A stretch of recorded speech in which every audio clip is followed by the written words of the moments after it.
गरिमा Midas kids academy में as a creative director and reiki master work कर रही हूँ एंड मैं हीलिंग भी करती हूँ and reiki master level sir से ही सीख रखा है एंड सर मिस्टर सत्यनारायण जो कि रेकी की ग्रैंड मास्टर हैं एंड एंजल थेरेपिस्ट भी हैं, हिप्नोथेरेपिस्ट एंड लाइफ पे हमारा जो भी टॉपिक्स होते हैं, लॉ ऑफ अट्रैक्शन है, कर्मा है, अट्रैक्ट मनी, हमें मनी कैसे अट्रैक्ट करनी है, किसी भी तरह के जो हमारे जीवन के क्षेत्र होते हैं या क्वेश्चन होते हैं जिस पे हमें गाइडेंस चाहिए होती है। एज अ कोच सर बहुत ही लंबे समय से इस पे काम कर रहे हैं और बहुत सारा गहरी नॉलेज रखते हैं अपने आप में और कई सारी वीडियोस बन चुकी हैं और सर ने कई सारी बुक्स भी लिख रखी हैं। तो इसी तरह से बहुत सारे क्वेश्चंस आते रहते हैं और कहीं ना कहीं हम लोग के मन में भी, हमारे जो टीम मेंबर्स हैं उनकी भी क्वेश्चंस रहते हैं या मेरे खुद के क्वेश्चंस, तो हम लोग सर से पूछते रहते हैं। तो सर आंसर बहुत ही बढ़िया से करते हैं, लेकिन एक क्या होता है कि हम कर रहे हैं अपने पर्सनल एक्सपीरियंस के लिए, अपने पर्सनल ग्रोथ के लिए, लेकिन वो चीज़ें और भी लोगों तक जानी चाहिए क्योंकि सर यूट्यूबर भी एक तरह से हैं क्योंकि हमारी सर की वीडियोस यूट्यूब पे पड़ती रहती हैं कंटिन्यू, तो उस पर भी वो चीज़ें जानी चाहिए जो कि हम पूछते हैं सर से। तो कहीं ना कहीं बहुत सारे लोग के ये क्वेश्चंस होते होंगे। तो आज एक क्वेश्चन, एक नहीं क्योंकि बहुत सारे क्वेश्चन हैं, तो एक स्टार्ट करते हैं यहाँ से कि कर्मा क्या होता है, ये मतलब कर्मा किस तरह से काम करता है हमारी लाइफ में। जैसे कि बोलते हैं कि कर्मा सब कुछ देख रहा है, मतलब कर्मा तुम्हारे पास लौट के आएगा ही। तो क्या है कर्मा, कैसे इससे बचते हैं या नहीं बच पाते हैं और किस तरह से ये काम करता है। गरिमा जी बहुत अच्छा सवाल कर रही हैं और ये कॉमन सवाल है और हमेशा से ही ये सवाल लोगों की ज़ुबान पर आता रहा है। ग्रंथों संतों ने भी इसी सवाल के ऊपर, इसी टॉपिक के ऊपर लंबी चर्चाएं की हैं और सारे प्रवचन और सारी किताबें लगभग कर्मा के ऊपर ही लिखी जाती हैं और हम कर्मा के साथ में ही पैदा होते हैं और बड़े होकर मर जाते हैं। पूरे लाइफ टाइम हम किसी न किसी रूप में कर्म की ही बातें करते हैं। तो जैसा कि रेकी ग्रैंड मास्टर होने के नाते, एंजल थेरेपिस्ट होने के नाते तमाम किताबों को हमने लिखा और मोटिवेशनल फील्ड पर भी मैंने लिखा, लाइफ कोच के रूप में काम कर रहा हूँ। 15 वर्षों से भी ज़्यादा लगभग हो गया है। तो मुझे जो अनुभव होता रहा कि कर्मा एक्चुअली में क्या है, कर्म क्या है, यानी कर का मतलब आप सीधा समझ लीजिए कि करना, जो हम करते हैं। असल में जो फिजिकली कुछ भी हम कर रहे हैं, फिजिकल कर रहे हैं। अभी मैं कुछ बोल रहा हूँ तो एक काम कर रहा हूँ, और जब मैं नहीं बोल रहा हूँ, अपने बॉडी को जब तक मैं नहीं मूवमेंट कर रहा हूँ तो फिर भी मैं कुछ कर रहा हूँ। मैं सो रहा हूँ तो सोना भी तो एक काम है, और मैं कुछ बोल नहीं रहा हूँ लेकिन मन में कुछ सोच रहा हूँ तो वो भी एक काम है। यानी कि जब मैं सोच रहा हूँ तो सोचना भी एक काम है, और सोचने से पहले किसी चीज़ के बारे में मैं फील करता हूँ, अनुभव करता हूँ, महसूस करता हूँ। यानी कि भावना के स्तर पर जब मैं कुछ महसूस कर रहा होता हूँ तो वो भी एक कर्म है। यानी जैसे कि सामने से मैंने किसी को एक चाटा मारा तो ये कर्म हुआ, यानी कि एक गलत काम किया, तो बदले में सामने वाला भी मुझे एक चाटा मारेगा या 2 चाटा मार सकता है, या सिचुएशन के हिसाब से नहीं मार सकता है, सिचुएशन के हिसाब से वो मुझे गोली मार सकता है। तो हमारे उस एक झापड़ मारने के बदले में मुझे मौत भी मिल सकती है और एक झापड़ नहीं भी मिल सकती है। यानी कि जो हमने काम किया, वो कर्म किया, उसके बदले में हमें कुछ न कुछ मिलेगा, ज़रूर मिलेगा, अभी नहीं तो कभी मिलेगा। यानी कि जो हमने एक्शन किया उसका रिएक्शन होना ही है, और जब एक्शन होता है और रिएक्शन होता है तो उसका इफेक्ट हमारी लाइफ के ऊपर आना ही आना है। इफेक्ट ही रिजल्ट है। तो हर कर्म का एक फल होता है, एक रिजल्ट होता है। अब बात आती है कि जब मैं कुछ सोच रहा हूं तो वो कर्म कैसे हुआ। मन में मैं सोच रहा हूं कि किसी को जाके एक झापड़ मारूंगा, लेकिन मैं शारीरिक रूप से उसको नहीं मारता हूं, लेकिन मन में सोचता हूं। जब मैं सोचता हूं तो क्यों सोचूंगा? सिर्फ इसलिए सोचूंगा कि उसने मेरा कुछ बिगाड़ा है, मेरा नुकसान किया है, या मुझे उसके लिए गुस्सा आ रही है, इसलिए मैं उसको मारने के लिए सोचता हूं। तो गुस्सा आना मतलब अंदर आग लगना। आग लगी तो कौन जला? मैं। तो जो आग लगी गुस्से की वजह से, तो मुझे जलना पड़ा उस आग में। और यानी कि मैंने गुस्सा करने का एक ऐसा कर्म किया जो कि अच्छा कर्म नहीं था।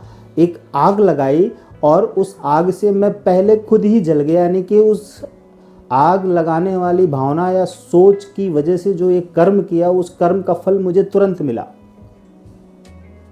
इसलिए कहा जाता है, क्वेश्चन ये भी है कि मतलब किसी पर्सन के साथ हम जो बिहेव करते हैं, जो व्यवहार कर रहे हैं, या किसी का अगर हम कुछ बुरा कर रहे हैं या कुछ अच्छा कर रहे हैं, तो वो हमारे कर्म के फल के अकॉर्डिंग कर रहे हैं या उसके कर्म का फल उसको मिलना है, इसलिए हम माध्यम बन के उसके लिए वो काम करके दे रहे हैं। दोनों एक दूसरे से कनेक्टेड है, क्योंकि दोनों का कोई ना कोई लेन देन है, कर्मा है, जुड़ा हुआ है। इसकी वजह से वो भी मेरे लिए कुछ बुरा सोच रहा है, मैं भी उसके लिए कुछ बुरा सोच रहा हूँ, और एक टाइम पर ऐसी सिचुएशन क्रिएट होगी जिस सिचुएशन में हम दोनों लड़ पड़ेंगे। मतलब ये उसके भी कर्म का फल है और वो मेरे भी कर्म का फल है। हाँ, दोनों के कर्म का फल है, वो होता ही रहेगा। और उसमें अगर मानसिक युद्ध चल रहा है, शारीरिक युद्ध नहीं चल रहा है, मानसिक युद्ध चल रहा है, तो मानसिक लड़ाई हो रही है, मानसिक कन्वर्सेशन हो रही है। सामने वाला भी कुछ सोच रहा है और मैं भी कुछ सोच रहा हूँ, दोनों एक दूसरे के बारे में कुछ न कुछ सोच रहे हैं और उस सोच में ही लड़ रहे हैं। This is Karma.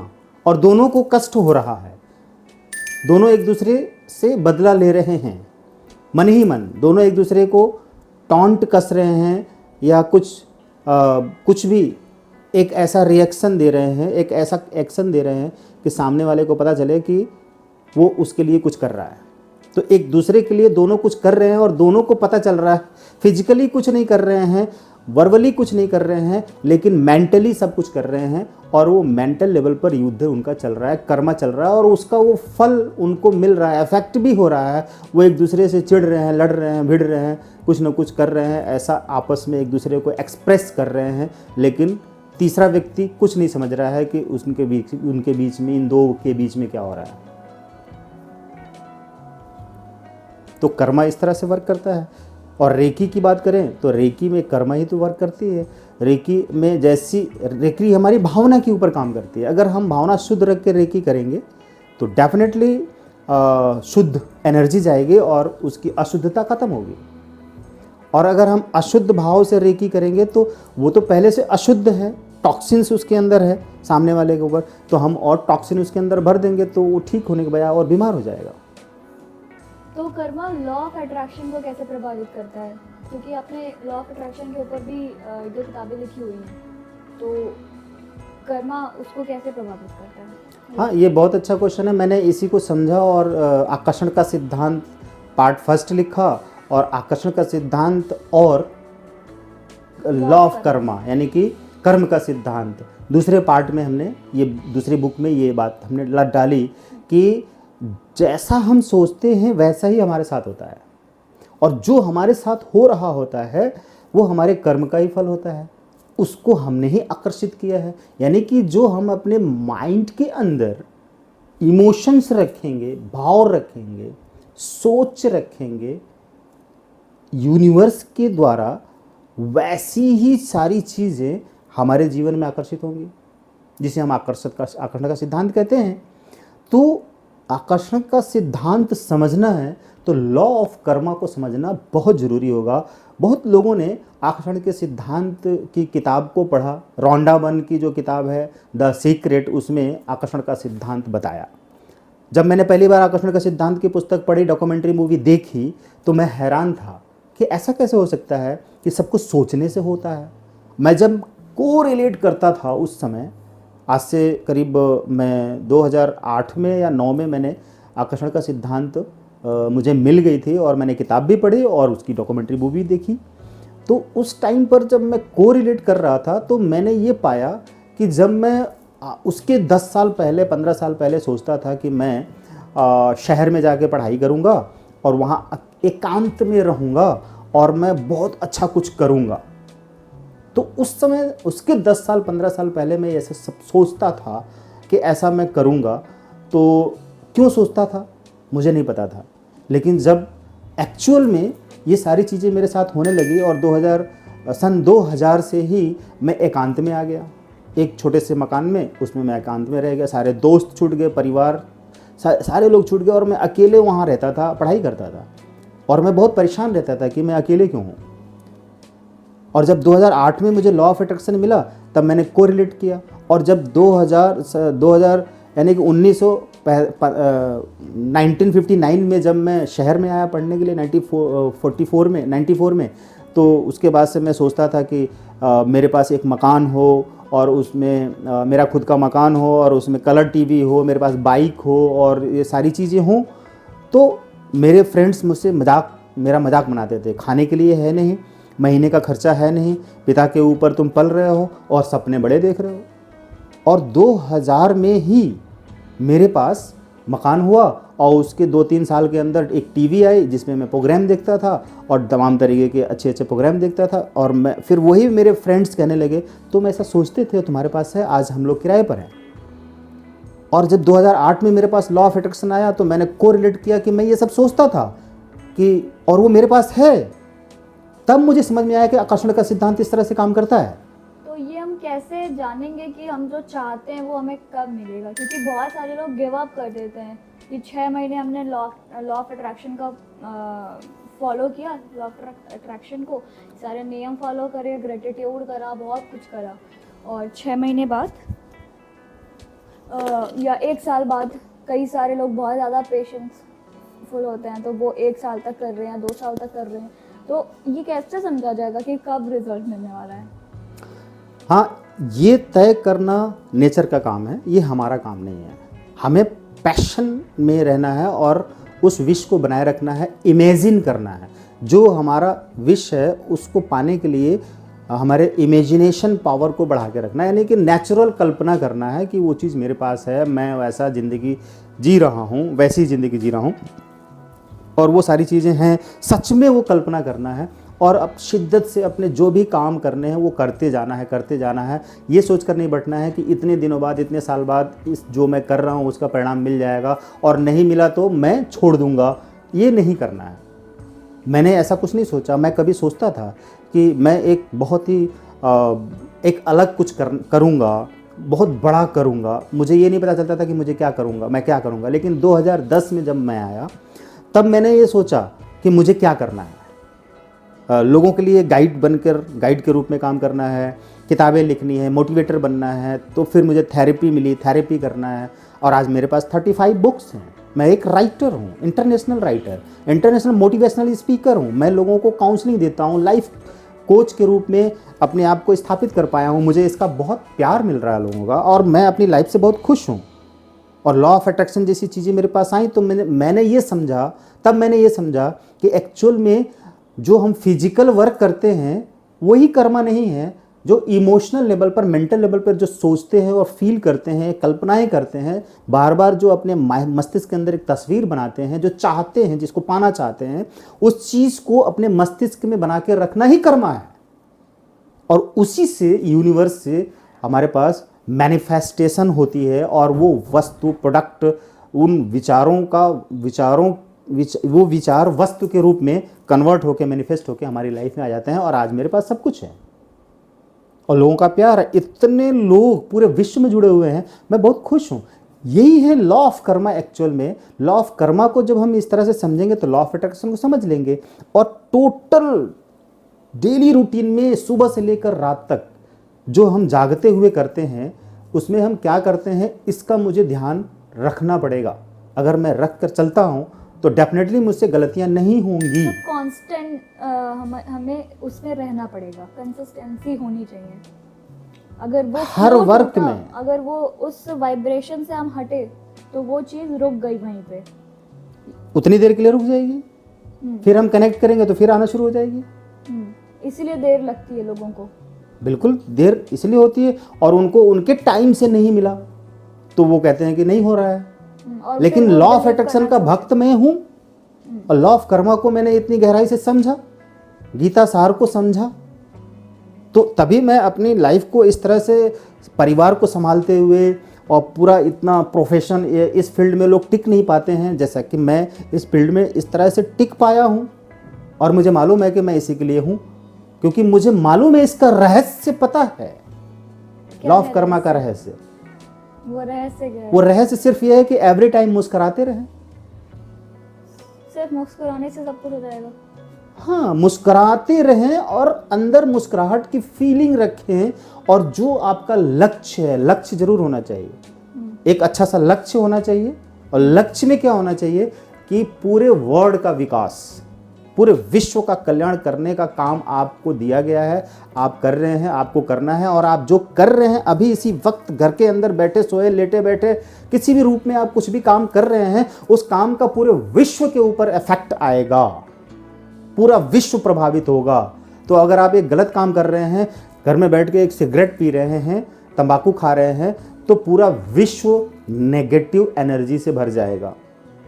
तो क्या आप कर रहे हैं? ये गलत कर रहे हैं, गलत कर्म कर रहे हैं, नेगेटिव कर्म कर रहे हैं, तो उसका इफेक्ट आपके ऊपर आएगा, नेगेटिव इफेक्ट आएगा। लेकिन आप ये सोचते हैं कि मेरे इस गलत काम करने से पूरा विश्व नेगेटिव इफेक्ट में आएगा, तो मुझे ये नहीं करना चाहिए। तो यानी कि मुझे अभी क्या करना चाहिए? उतनी देर मुझे बैठकर पूरे विश्व के कल्याण के लिए प्रेयर करना चाहिए। तो कई लोग तो बोलते हैं, तो मुझे क्या इससे फर्क कि पूरे विश्व पर क्या इफेक्ट आ रहा है, मेरे तो मेंटल पीस मुझे तो मिल रहा है। उनकी अज्ञानता है, उनकी मूर्खता है। कोई मूर्ख, कोई अज्ञानता में कोई मूर्खता करता है तो उसको हम रोक नहीं सकते हैं, लेकिन उसका इफेक्ट उसके ऊपर आएगा, ये कहा जा रहा है। उसको कोई फर्क नहीं पड़ता है, कहने से क्या फर्क पड़ता है, लेकिन उसको उसका रिजल्ट आएगा, नेगेटिव इफेक्ट आएगा। उसके परिवार के लोग बीमार होंगे, परेशान होंगे, दुखी होंगे, चिंतित होंगे, लड़ाई झगड़ा होगा, घर में उसकी पत्नी परेशान होगी, चिंता करेगी, कुछ कहेगी तो आपस में लड़ेंगे। ये दुख उन्हीं को मिलेगा, उनके बच्चों को मिलेगा।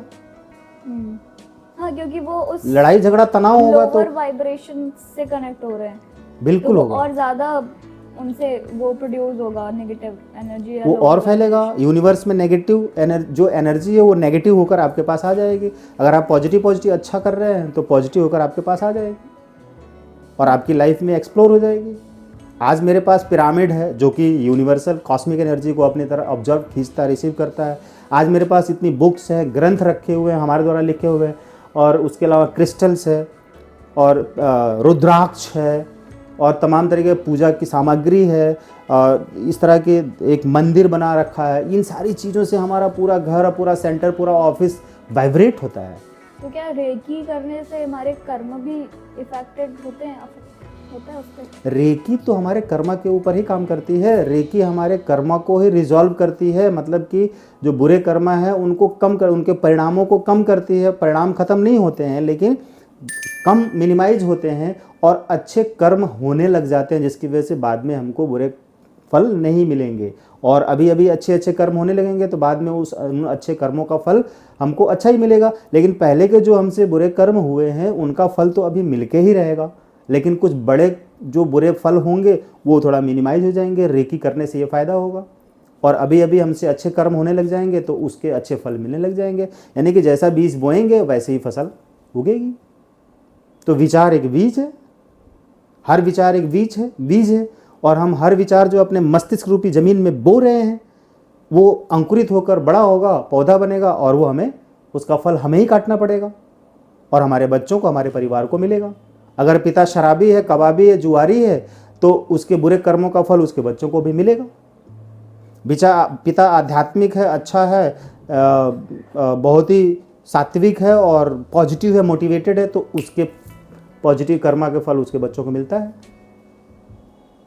ये कर्म होते हैं, और कर्मा, लॉ ऑफ अट्रैक्शन को समझने के लिए लॉ ऑफ कर्मा को समझना जरूरी है। इस तरह के कर्मा होते हैं, और आप अगर इन सारी चीज़ों को करना चाहते हैं, अपनी लाइफ में डालना चाहते हैं और ग्रोथ करना चाहते हैं, तो राइट पाथ पे आपको आना पड़ेगा।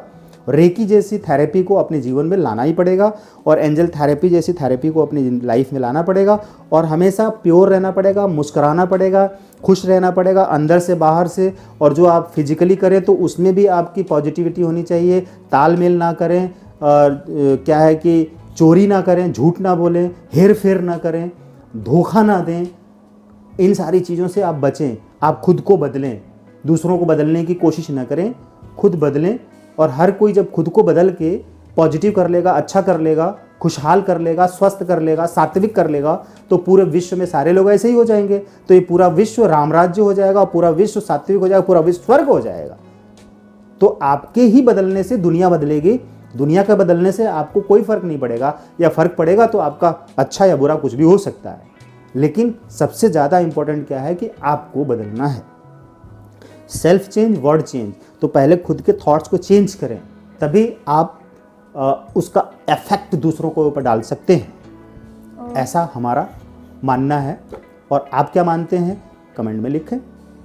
एक और क्वेश्चन था, बहुत ही यूनिक, बहुत डिफरेंट, और शायद पहली बार ऐसा किसी ने पूछा था एंजल थेरेपी के लिए, कि एंजल थेरेपी ये मतलब इंग्लिश वर्ड है, और ये बाहर की थेरेपी मतलब क्रिश्चियनिटी को एक तरह से प्रेजेंट करती है, कि ये एंजल वर्ड बाइबल में या क्रिश्चियन रिलीजन ही प्रयोग करते हैं, यूज़ करते हैं एंजल वर्ड।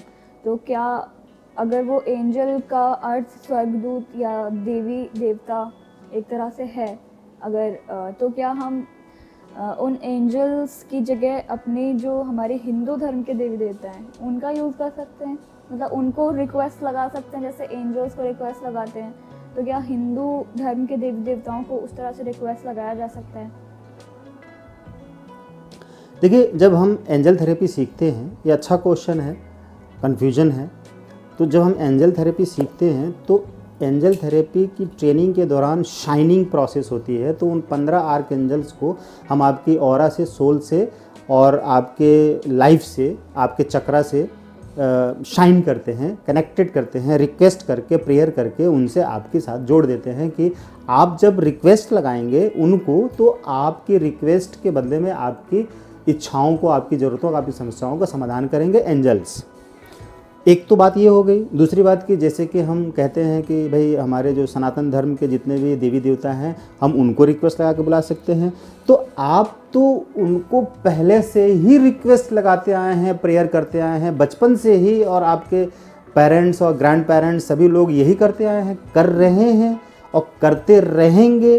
तो वो भी एक प्रेयर है जो कि आप ट्रेनिंग के दौरान वो प्रेयर नहीं सीख रहे हैं, अनट्रेंड तरीके से, किसी भी तरीके से आप प्रेयर कर देते हैं। क्या कहते हैं कि हे हनुमान जी, मैं बहुत परेशान हूँ और मेरी ये शादी करवा दीजिए, या मेरे बच्चे की नौकरी लगवा दीजिए, या मेरी बीमारी ठीक कर दीजिए, या मैं गरीब हूँ मुझे अमीर बना दीजिए, मुझे ये कर दीजिए, ये कर दीजिए, ये कर दीजिए। आप क्या करते हैं वहाँ पर? मालूम है क्या करते हैं? आप ये प्रेयर नहीं करते हैं, आप तो उनसे मांगते हैं, मांग रहे हैं। मांगने वाला भिखारी होता है।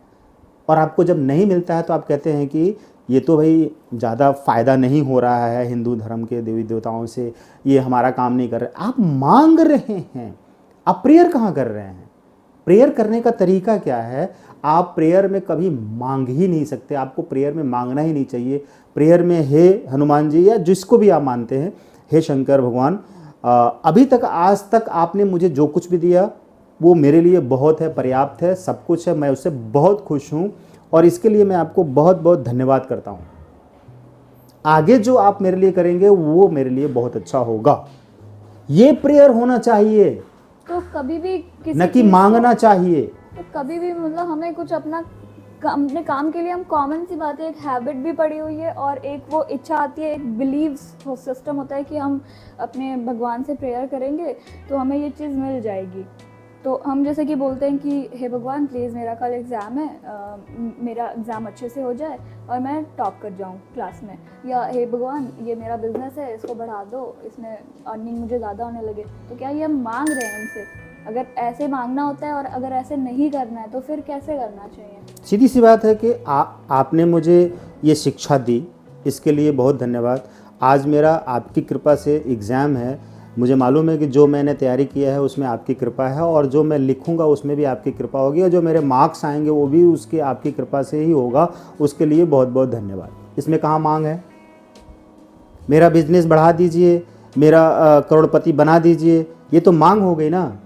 आपने मेरे को मार्गदर्शन दिया और मेरा बिज़नेस करवा दिया, इसके लिए बहुत धन्यवाद। और मेरे बिज़नेस को बढ़ाने में आप मेरी मदद कर रहे हैं, ये मुझे मालूम है, इसके लिए बहुत बहुत धन्यवाद। आगे जो मेरे बिजनेस में ग्रोथ होगी वो भी आपकी कृपा से होगी। बहुत बहुत धन्यवाद। तो कई बार तो ये भी कहते हैं ना कि अपनी इच्छा प्रकट करो और क्लियर प्रकट करो। जैसे कि हम कहते हैं तो विश डायरी में भी जैसे हम लिखते हैं तो वो क्या मांगना हो गया? नहीं, वहाँ विश डायरी में हम लिख रहे हैं कि मैं अमीर हूँ, मैं करोड़पति नहीं, हम ये हूँ, भी मैं तो 10 लाख लिखते रुपए कमा रहा कि हूँ मेरा महीना। मैं चाहता हूँ कि मेरा घर बिक जाए। कई लोग करते हैं तो हम उनको ये सजेस्ट करते हैं कि मैं चाहता हूँ कि मेरा घर बिक जाए या उसमें मेरे हम बेटे की शादी हो जाए। नहीं, इसमें हम कहीं ये लिखवाते ही नहीं है। विश डायरी में इस तरह से हमने कहीं लिखवाया ही नहीं, किसी को कहा ही नहीं है लिखने के लिए। मैं तो ये कहता हूँ कि मेरा घर मेरे मनपसंद के रेट से बिक गया है। हे ऑल आर्कएंजल्स, इस काम में आप मेरी मदद करें, धन्यवाद। तो मतलब जाए कभी भी नहीं आएगा? कहाँ आएगा? आ ही नहीं रहा है, बिक जाए। इस काम में आप मेरी मदद कर रहे हैं, इसके लिए धन्यवाद, या आप मदद करें इसके लिए धन्यवाद। तो जो उचित होगा हमारे लिए एंजल्स कर देंगे, ईश्वर कर देंगे। और रही बात एंजल्स की, जब हम शाइनिंग करते हैं तो एंजल से जब शाइनिंग करवाते हैं तो एंजल से हम रिक्वेस्ट करते हैं कि आप इस काम में मेरी मदद करें, इसके लिए बहुत बहुत धन्यवाद। मैं अपना घर बेचना चाहता हूँ और मेरे मनपसंद रेट में ये घर मेरा बिक गया है, इसके लिए बहुत बहुत धन्यवाद।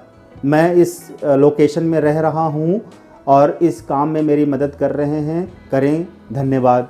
तो जैसे कि अब कई बार ऐसे क्वेश्चन आया है कि तो हम लोगों ने उनको सजेस्ट करा है कि ऐसे विश लिखना है, तो क्या वो उनको मतलब गलत हो गया है? हाँ, हमने तो नहीं सजेस्ट किया, हमने तो नहीं ऐसा बताया किसी को। जैसे कि कई लोग बोलते हैं कि अभी तो मेरी जॉब नहीं लगी है, मैं चाहता हूँ कि मेरी जॉब लग जाए, तो मुझे विश डायरी में कैसे लिखना है? तो ये उसमें कैसे लिखना चाहिए? मतलब उसमें हमने बहुत बार वीडियो में बताया है और सामने से बताया है कि आप उसमें ये लिखें कि मैं मनपसंद की कंपनी में, मनपसंद की सैलरी पर, मनपसंद की जगह पे, मनपसंद के लोगों के साथ में रहकर जॉब कर रहा हूँ। इस काम में एंजल्स ने मेरी मदद की है और एंजल्स मेरी मदद करेंगे, इसके लिए बहुत बहुत धन्यवाद। ये मैं लिखवाता हूँ, ये मैं बोलता हूँ, इसी तरह से लिखना चाहिए। रिक्वेस्ट, ये आप रिक्वेस्ट कर रहे हैं, रिक्वेस्ट यानी कि एक प्रेयर है, ये प्रेयर ही कर रहे हैं। लेकिन प्रेयर करने का ढंग क्या है? आप अगर ऐसे प्रेयर करते हैं कि हे ऑल आर्कएंजल्स मुझे आईएएस बना दें, इसके लिए ये मुझे आईएएस बनवा दें, हर हाल में मैं चाहता हूं कि मैं आईएएस बन जाऊं और इस कंपनी में लग जाऊं, इस नौकरी में इतनी सैलरी मुझे मिल जाए, ये मेरा काम करवा दीजिए, इसके लिए बहुत धन्यवाद। तो ये आप प्रेयर नहीं कर रहे हैं, ये आप उनसे ऑर्डर कर रहे हैं, आप उनको बांध रहे हैं बंधन में। आप ये कह रहे हैं कि आप ये मेरा काम कर दो। आप जब आप ये कह रहे हैं तो उनको ऑर्डर दे रहे हैं आप, न कि रिक्वेस्ट लगा रहे हैं। ऑर्डर कौन देता है? मालिक नौकर को ऑर्डर करता है, मालिक नौकर को ऑर्डर करता है मेरा ये काम करके लाओ। आप वहाँ पे वही तो कर रहे हैं, ये मेरा काम कर दो। तो एंजल्स से आप एंजल्स को बंधन में डाल रहे हैं। यहाँ कर्म आपका इफेक्ट हो जाएगा, बहुत भयंकर तरीके से आप कर्म बंधन बन जाएंगे। और तब एंजल्स कहेंगे कि आपके कर्म के हिसाब से ये चीज़ है ही नहीं। तो आपके कर्म के हिसाब से ये चीज़ नहीं है, या आपके कर्म के हिसाब से वो चीज़ है जैसा हम लोग जानते हैं कि आपके कर्म के हिसाब से क्या है। हमें पता है, ईश्वर को पता है, एक पिता को मालूम है, माता पिता को मालूम है कि छोटे से बच्चे को क्या चाहिए, कब खाना चाहिए, कब नहाना चाहिए, कब कपड़े चेंज करना है, कब उसको वॉशरूम जाना है। एक छोटे से बच्चे की रिक्वायरमेंट क्या होती है माता पिता को मालूम होता है, एंजल्स को मालूम है, गॉड को मालूम है, देवी देवता को मालूम है, हमारे बारे में उनको मालूम है कि इनको क्या चाहिए, अभी क्या किस चीज़ की ज़रूरत है। तो ये हमसे जिस चीज़ की ज़रूरत है वो ना मांग के अपनी तरह से, अपनी इच्छा अनुसार वो सारी चीज़ें मांग रहे हैं। यहाँ पर आपको अपनी विश तो रखनी है, लेकिन इस तरह से रखनी है कि इस काम में मेरी मदद करें, यानी कि जो संभव हो, जो सही हो, जो उचित हो वो आप कर दें। जैसे कि बहुत लोग कहते हैं कि फ़ला लड़की से मेरी शादी हो जाए, इस कैसे लिखें? एक लड़का है वो कहता है लड़की से शादी हो जाए, कैसे लिखें? तो लिखें कि मैं ये तो चाहता हूँ कि इससे शादी हो जाए, लेकिन आप इस काम में मेरी मदद करें, जो मेरे लिए उचित हो वो आप करें। कर्म तो इतना कठिन होता है। वही चीज़ है कि इतना अगर टफ है, टिपिकल है, तो फिर नॉर्मल इंसान तो इस तरह से कर ही नहीं पाएगा। तभी तो वो परेशान रहते हैं, तभी तो आए दिन लड़ते हैं, तभी तो आए झगड़ते हैं, तभी तो हॉस्पिटल जाते हैं, तभी तो कोर्ट कचहरी जाते हैं, तभी तो गुस्सा करते हैं, चिल्लाते हैं, रोते हैं, गिड़गिड़ाते हैं, बीमारियों से भर जाते हैं, गरीब हो जाते हैं, कर्ज में आ जाते हैं। और वो लॉ ऑफ कर्मा कोई आसान बात नहीं है। लॉ ऑफ अट्रैक्शन को समझना कोई आसान बात नहीं है, उसको फॉलो करना कोई आसान बात नहीं है। मैं लॉ ऑफ अट्रैक्शन का भक्त हूँ, मैं जानता हूँ, आए दिन हर दिन लॉ ऑफ अट्रैक्शन को मैं यूज कर रहा हूँ और मैं यहाँ पर हूँ। मैं जानता हूँ कि मैं अपनी खुली आंखों से अपनी सफलता को देख रहा हूँ। मुझे मालूम है लॉ ऑफ अट्रैक्शन को कैसे यूज किया था। ढेर सारे लोगों ने कहा अरे लॉ ऑफ अट्रैक्शन मैंने ये पढ़ा लिखा सुना, चेक भी डाला और लिखता भी हूँ, कुछ होता ही नहीं है। अरे इससे कुछ नहीं होता। अब मैं कहता हूँ कि लॉ ऑफ अट्रैक्शन से मेरे को बहुत कुछ फ़ायदा हुआ अभी तक। तो मतलब सीधी सी बात है कि लॉ ऑफ अट्रैक्शन अगर यूज़ करना है तो हमें बुद्धिमान होना ज़रूरी है, इंटेलिजेंट। लॉ ऑफ कर्मा को समझना जरूरी है। जो लॉ ऑफ कर्मा को समझ लेगा वो इंटेलिजेंट है। और जो इंटेलिजेंट नहीं है तो फिर तो वो सफ़र करता रहेगा। इंटेलिजेंट का मतलब ये नहीं है कि आपने ढेर सारी किताबें पढ़ ली, IAS PCS हो गए और इंजीनियर हो गए, वकील हो गए, डॉक्टर हो गए तो आप इंटेलिजेंट हो गए। आप उस फील्ड में इंटेलिजेंट हो सकते हैं, लेकिन लॉ ऑफ कर्मा को अगर आप नहीं समझ रहे हैं तो इसका मतलब ये है कि आप बहुत ज़्यादा ब्लॉकेज में रहेंगे। आपकी लाइफ में चाहे कितना भी पैसा रहेगा, आप नाम सब कुछ कमा लेंगे, लेकिन आपके रिश्तों में बहुत कड़वाहट रहेगी, आपकी लाइफ में बहुत दुख रहेगा, चिंताएं रहेंगी, पैसे और मकान ज़मीन जायदाद सब कुछ भरा रहेगा, लेकिन उन सारी चीज़ों का आप लाभ नहीं उठा पाएंगे। मतलब इंजॉय नहीं कर पाएंगे लाइफ को। इंजॉय करने के लिए लॉ ऑफ कर्मा को समझना बहुत ज़रूरी है। और जितना ज़्यादा लॉ ऑफ कर्मा को समझेंगे उतना ही ज़्यादा लॉ ऑफ अट्रैक्शन को समझेंगे और उतने ज़्यादा आपकी लाइफ में सारी चीज़ें जो आपको चाहिए होगा, नेचर आपको भरभरा के सब कुछ देगी, सब कुछ देगी, देती ही चली जाएगी और वो भरता ही चला जाएगा। और नेचर से आपका और नेचर से तालमेल बन जाएगा। नेचर आपको संवारेगी, सजाएगी, खिलाएगी, पिलाएगी, नहलाएगी, धुलाएगी। आनंद ही आनंद, हर स्टेप पर, हर सिचुएशन में आपको आनंद आएगा। और आपके पास कम हो या ज़्यादा हो फ़र्क नहीं पड़ता है। आपको मालूम है कि सब कुछ आएगा, सब कुछ आएगा, आ रहा है, आएगा। सारी विशेष पूरी होंगी, आप कहीं फंसे नहीं रहेंगे, आपके सारे जो ब्लॉकेजेस है दूर हो जाएंगे। मैं खुद अपनी बात करता हूँ कि मैं इनको जितना ही समझता रहा हूँ, मैं डेली साधनाएं करता हूँ, डेली मैं मेडिटेशन करता हूँ, डेली मैं किताबें पढ़ता हूँ, डेली मैं किताबें लिखता हूँ, डेली मैं वीडियो बनाता हूँ, डेली मैं वो थॉट करता हूँ, डेली मैं वो सोचता हूँ, डेली मैं हीलिंग करता हूँ, मैं डेली प्रैक्टिकल लाइफ जी रहा हूँ, घर के अंदर बाहर। मेरे फैमिली मेम्बर से आप पूछ लो कि मैं कैसे रहता हूँ, मैं कैसे इतना कुछ करते हुए इतना खुश रहता हूँ। मैं कभी दुखी दिखता नहीं हूँ। हाँ, ज़रूरत पड़ने पे अगर मुझे गुस्सा आती है तो मैं गुस्से में बात करता हूँ, लेकिन एक लिमिट में, एक तरीके से। मैं जानता हूँ कि मैं कैसी लाइफ जी रहा हूँ, मुझे मालूम है, क्योंकि मुझे law of attraction, law of Karma का सीक्रेट पता है और सक्सेस और अमीरी का सीक्रेट पता है। अमीरी का रहस्य मालूम है, सफलता का रहस्य मालूम है, इसलिए मैं लाइफ को जी रहा हूँ, मस्ती कर रहा हूँ, आनंद में हूँ। ठीक है सर, बहुत अच्छा लगा। और अभी भी बहुत सारे, अब तो ये लास्ट वाली चीज़ें सुनने के बाद कि law of Karma, law of attraction बहुत टफ है, कोई आसान काम नहीं है, तो ये सुनने के बाद तो और डाउट्स आ रहे हैं, तो क्लियर करेंगे नेक्स्ट वीडियो में। और बहुत सारी चीज़ें अभी और भी जाननी है कि ये इतना टफ है तो फिर आसान कैसे कर सकते हैं, आसानी से कैसे यूज़ कर सकते हैं, नॉर्मल पर्सन कैसे यूज़ करेगा। ज्ञान प्राप्त करिए, मतलब ज्ञान ही हर समस्या का समाधान है। हर कठिनाई आसान तभी होगी, कठिन चीज़ आसान हो जाएगी जब आपको उसका समाधान का उपाय और तरीका पता होगा। और उन सारी चीज़ों को जानने के लिए आपको ईश्वर से जुड़ना पड़ेगा, एंजल से जुड़ना पड़ेगा, रेकी थेरेपी से जुड़ना पड़ेगा, खुद से जुड़ना पड़ेगा। बाहरी इन्फॉर्मेशन तो बहुत मिलती रहेंगी, आपको रियल इन्फॉर्मेशन के साथ जुड़ना होगा। खुद से जुड़ें, खुद के बारे में सोचें, खुद के बारे में बातें करें, खुद के बारे में सोचें, मेडिटेशन ज़रूर करें। रेकी करना ही मेडिटेशन है। और जिनको रेकी करके बहुत फ़ायदा होता है, एक्चुअल में वो सचमुच में कंसंट्रेट हो जाते हैं, शांत हो जाते हैं, तभी उनको फ़ायदा होगा। जिन उनको फ़ायदा नहीं होगा जो कंसंट्रेट नहीं हो पाएंगे, शांत नहीं हो पाएंगे, उनको रेकी में मन नहीं लगेगा, उनको भारी लगेगा, हैवी लगेगा। मतलब मेहनत करनी पड़ेगी, बहुत आसान नहीं है, हलवा नहीं है। मेहनत ही तो कर्म है, मेहनत ही करनी पड़ेगी। लॉ ऑफ कर्मा को समझने के लिए आपको बहुत मेहनत करनी पड़ेगी। सिर्फ समझने के लिए आप आपके सामने सारी चीज़ें, सारी सुविधाएं रख दी जाएं और कहा जाए कि आपको 10 साल टाइम दिया जा रहा है, लॉ ऑफ कर्मा को समझ के एक किताब लिखिए, तो आप एक किताब लिख पाएंगे 10 साल में? अगर आप समझ लेंगे तब तो लिख लेंगे, नहीं समझ पाएंगे तो नहीं लिख पाएंगे। जब तक मुझे नहीं समझ में आता था तब तक मैं एक पेज ठीक से नहीं लिख पाता था, मुझे मालूम है फाड़ के फेंक देता था, जल्लादा जाता था। और जब मुझे समझ में आ गया, ईश्वर की कृपा हुई, माँ सरस्वती की कृपा हुई, तो पेन रखते डायरी के पन्ने भरने लगे और डायरी की डायरी गड्डियाँ लग गई और भरते चले गए। और आज 35 किताबों का राइटर हूँ और पूरे विश्व में हमारी किताबें फैली हुई हैं, लोग पढ़ रहे हैं, उसका फ़ायदा उठा रहे हैं। तो आखिर जब पढ़ते हैं तो बोलते हैं कि सर जैसे लग रहा है कि आप सामने खड़े होकर मुझे बता रहे हैं। तो बिना समझे, बिना इन गुत्थियों को सुलझाए तो ये किताबें मैं नहीं लिख पा रहा हूँ। लिख सकता था। जब तक मैं नहीं समझा था तब तक नहीं लिख पाता था। जब समझ गया तो इतनी चीज़ें लिखी तो लिखते ही चले गए। और आज वो किताबें बिकती हैं और उसके पैसे से मेरा परिवार चलता है। और बताइए, ये सब क्रिएट किया ना। चलता फिरता एक दुकान हूँ मैं, चलता फिरता डॉक्टर हूँ, हीलर हूँ। Doctor in the sense healer, heal कर देता हूँ। Thanks a lot, thank you. बहुत ही अच्छा रहा session. Thank you, bye. Thank you.